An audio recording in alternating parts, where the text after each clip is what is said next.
Hi,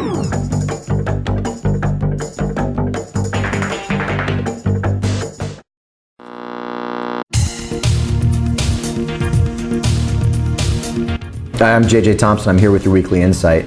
One of the questions that we often get asked, whether it's at conferences or whether it's by our clients, is what is one of the most overlooked areas of IT risk? Now, that's highly subjective and it's very judgmental as to what people think in this space.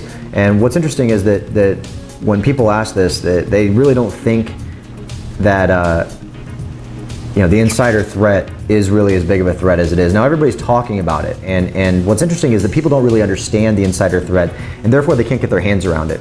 How do you actually effectively manage the risk of an insider threat? Now, the answer that most people say right now is, well, hammer in a data loss prevention solution and take care of it through policy.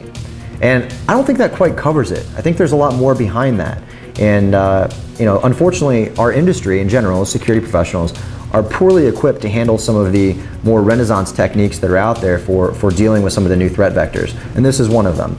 Now, while we don't have this formula figured out to the point that it's a science yet, it's more of an art, we actually do have people who are PhDs in this space focusing on the psychological human behavior elements. And we're trying to tie that in with technology and early indicators and trying to see what kind of metrics that we can spin up in that space.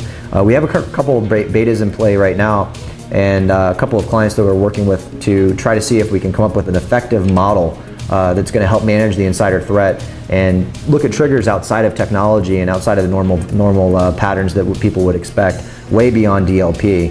And we're hoping to see this come out in the near future. But for now, the bottom line is this: I think the most overlooked area is definitely the insider threat and the human factors associated with how people behave in an enterprise, especially when they're under duress, especially under financial duress. So that's it for this week's weekly insight. You can check out more on our blog at rookconsulting.com/insight.